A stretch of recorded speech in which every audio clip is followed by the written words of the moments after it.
ఓం నమః శివాయ. కార్తీక పురాణం 13వ రోజు. కన్యాదాన ఫలితం సువీరుడి కథ. కార్తీక మాసంలో తప్పకుండా దానాలు చేయాలి. విశేషమైన దానాల వలన విశేషమైన ఫలితాలు ఉంటాయి. కార్తీకంలో ఉపనయనం చేయించడం వలన చాలా మంచిది. వటువు చేసే గాయత్రి జపం వలన దాతకు సమస్త పాపాలు నశిస్తాయి.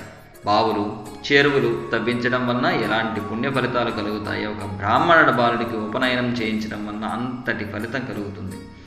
అదేవిధంగా ఈ మాసంలో కన్యాదానం చేయడం వలన కూడా అలాంటి ఫలితమే కలుగుతూ ఉంటుంది. అందుకు ఉదాహరణగా జనక మహారాజుకి వశిష్ఠ మహర్షి ఒక కథను చెప్పడం మొదలు పెడతాడు. ద్వాపర యుగంలో వంగదేశంలో సువీరుడనే ఒక దుర్మార్గుడైన రాజు ఉండేవాడు. ఆయన భార్య మహాసౌందర్యవతి. దాయాదులతో పోరు కారణంగా రాజు తన రాజ్యాన్ని కోల్పోతాడు. తప్పనిసరి పరిస్థితుల్లో భార్యను తీసుకుని అడవులకు వెళ్ళిపోతాడు. భార్య గర్భవతి కావడంతో ఆయన నర్మదా నదీ తీరంలో ఒక పర్ణశాల ఏర్పాటు చేసుకుని అక్కడే వాళ్ళు కొత్త జీవితాన్ని ప్రారంభిస్తారు. ఆమె ఒక 12 ఆడపిల్లకు జన్మనిస్తుంది. ఆ పాపను వాళ్ళు ఎంతో అల్లారు ముద్దుగా పెంచుకుంటారు. ఆ అమ్మాయి యుక్త వయస్సులోకి వస్తుంది. సువీరుడు మొదటి నుంచి కూడా రాజభోగాల్లో పెరిగినవాడు. అలాంటి ఆయన చాలా కాలంగా అనేక కష్టాలు పడుతూ ఆ కష్టాల నుంచి తనకి ఎప్పుడు ముక్తి లభిస్తుందా అని ఎదురు చూస్తూ ఉండేవాడు. అలాంటి పరిస్థితుల్లోనే ఆ అడవిలో అక్రమ జీవితం గడుపుతున్న ఒక మునికుమారుడు సువీరుడి కూతుర్ని చూస్తాడు. ఆమె సౌందర్యం ఆ మునికుమారుడి మనసును దోచుకుంటుంది. దాంతో ఆయన ఆ యువతిని వివాహం చేసుకోవాలని భావిస్తాడు. ఒక రోజున సువీరుడిని కలిసి ఆయనకు తన మనసులోని మాటను చెబుతాడు. సువీరుడు చాలా కాలంగా తాను పేదరికంలో పడుతున్న బాధలను గురించి చెబుతాడు. కన్యాశుల్కంగా తనకి అపారమైన ధనరాశిని సమర్పిస్తే తన కూతురిని ఇస్తానని, లేదంటే ఇవ్వలేనని తేల్చి చెబుతాడు. ఆశ్రమ జీవితం గడుపుతున్న తన దగ్గర అంతటి ధనం ఉండదు కనుక తపస్సు ద్వారా సాధించి తీసుకువస్తానని ఆ మునికుమారుడు చెబుతాడు. అప్పటి వరకు ఆ యువతికి వేరే వివాహ ప్రయత్నం చేయవద్దని చెప్పి వెళతాడు. మరుసటి రోజు నుంచే ఆ మునికుమారుడు తపస్సుకు కూర్చుంటాడు.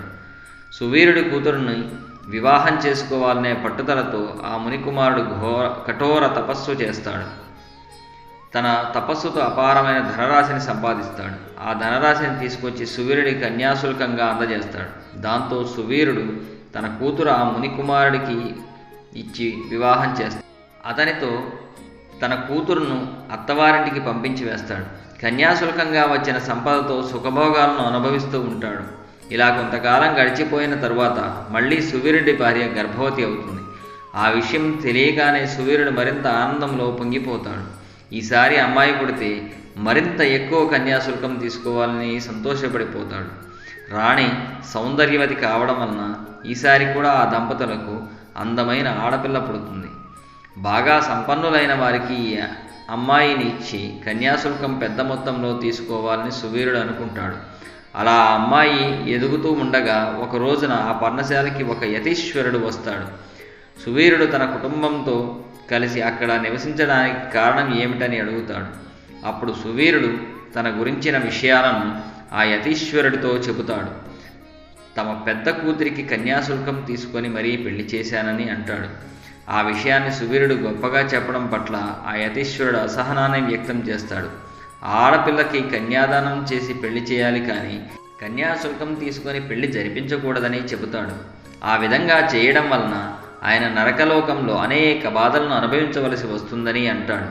అందువలన రెండవ కూతురి వివాహాన్ని కార్తీక మాసం శుక్లపక్షంలో జరిపించమని చెబుతాడు. కార్తీక మాసంలో కన్యాదానం చేయడం వల్ల సమస్త పుణ్యనదుల్లో స్నానం చేసిన ఫలితం లభిస్తుందని, అశ్వమేధ యాగం చేసిన ఫలితం దక్కుతుందని ఆయన అంటాడు. అందువలన పెద్దమ్మాయి విషయంలో చేసిన తప్పు రెండవ అమ్మాయి విషయంలో చేయకుండా కన్యాదానం వలన జీవితాన్ని తరింపజేసుకోమని చెబుతాడు. అయితే కన్యాశుల్కంపై ఎంతో ఆశ పెట్టుకున్న సువీరుడికి ఆ మాటలు రుచించవు.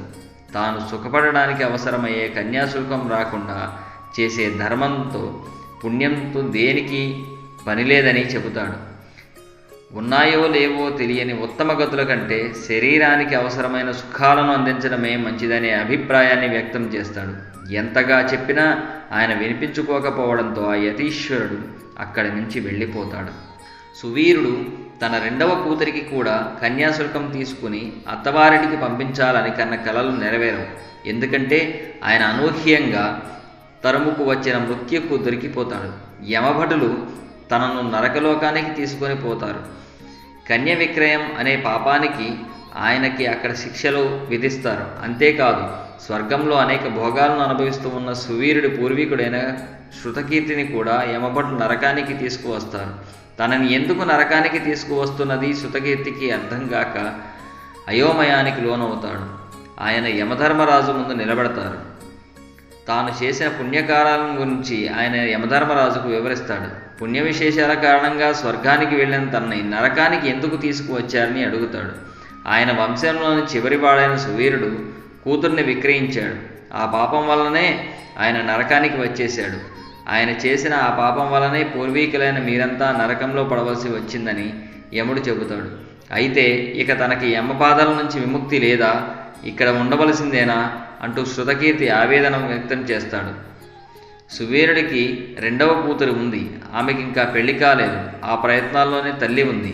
అందువలన ఆ కన్యను దానం చేయగలిగితే తిరిగి మీ అందరికీ పుణ్యలోక ప్రాప్తి కలుగుతుంది. అందువలన నీకు శరీరం ఇస్తున్నాను. నువ్వు భూలోకానికి వెళ్ళి ఆ అమ్మాయి తల్లికి నచ్చజెప్పి కార్తీక మాసంలో కన్యాదానం చేయమని యమధర్మరాజు చెబుతాడు. శృతకీర్తి అందుకు ఆనందంగా అంగీకరిస్తాడు. యమధర్మరాజు ఇచ్చిన శరీరాన్ని ధరించి భూలోకానికి చేరుకుంటాడు.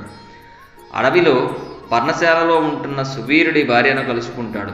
సువీరుడితో పాటు తాము నరకంలో బాధను అనుభవిస్తున్న కారణం గురించి చెబుతాడు. పరిస్థితి అర్థం చేసుకొని ఆమె అంగీకరిస్తుంది. ఉత్తముడైన ఒక బ్రాహ్మణ యువకుడిని చూసి సువీరుడి కూతురుకు వివాహం నిశ్చయిస్తారు. ఒక శుభముహూర్తాన కన్యాదానం జరిగేలా చేస్తాడు. ఆ ఫలితం కారణంగా శృతకీర్తి నరకం నుంచి విముక్తుడై తిరిగి స్వర్గానికి చేరుకుంటాడు. ఆ కారణంగా సువీరుడు కూడా నరకం నుంచి స్వర్గానికి చేరుకుంటాడు. ఓ రాజా, కార్తీక మాసంలో చేసే కన్యాదానానికి ఇంతటి శక్తి ఉంది. అందువలన ఆడపిల్లను కలిగిన తల్లిదండ్రులు ఆ అవకాశాన్ని వదులుకోకూడదు అంటూ వశిష్ఠ మహర్షి సెలవిస్తాడు. 13వ రోజు సమాప్తం. కార్తీక పౌర్ణమి రోజున కోడి దూడను ఆబోతుగా వదలడం. తరువాతి భాగం. ఓం నమః శివాయ. నమో నారాయణాయ.